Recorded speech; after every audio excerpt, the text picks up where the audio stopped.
and join you in this joint tactical inspection and General Assembly of Troops.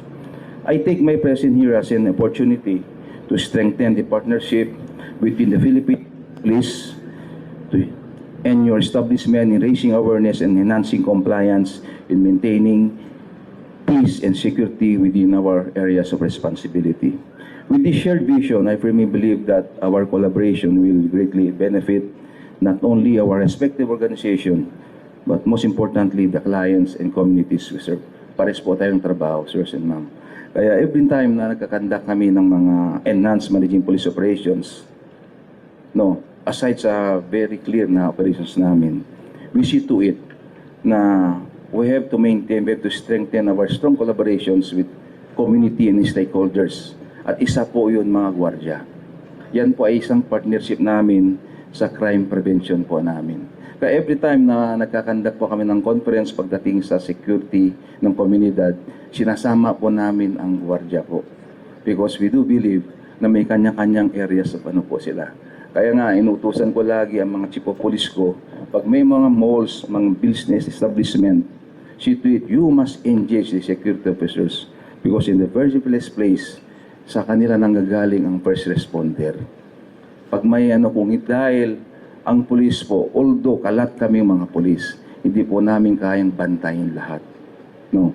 Tapos kanina, nakita ko kanina yun, kami ni Charles, ni Bob Charles, ina-appreciate namin ang pagbibigay ng award because yan ang buhay namin. No. Kaya ito na rin siguro maging instructions ko when I be back to my office to instruct all our provincial directors and to give advice sa mga chief of police. Pag may mga good deeds ng mga gwardiya, see to it, lalo ikaw Gary, i-report nyo po sa mga stations. And I will direct my chief of police to give them same recognition. Dahil pagdating kasi sa agent, totoo yan, pwede yan.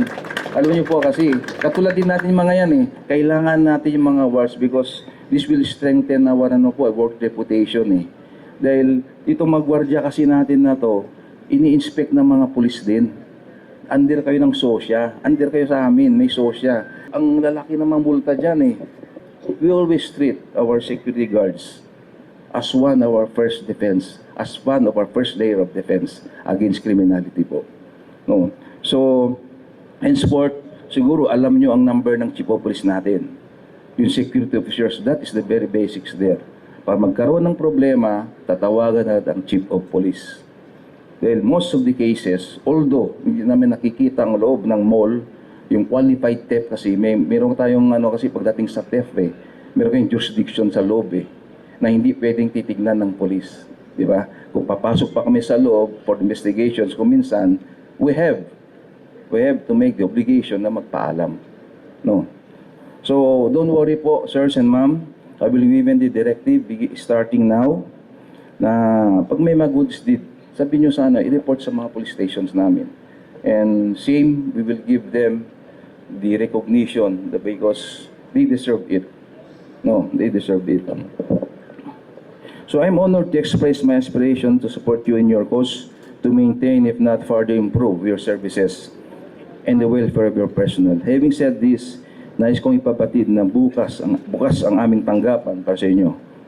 Kung mayroon kayong nais malaman o masila rin tungkol sa paggamit ng iyong mga uniforme o mga gamitan, huwag kayong magkatubiling lumapit upang ito ay agarang matugunan. Let us work together to resolve concerns and ensure that nothing hampers our delivery quality services to our clients. Certainly, security guards are like policemen.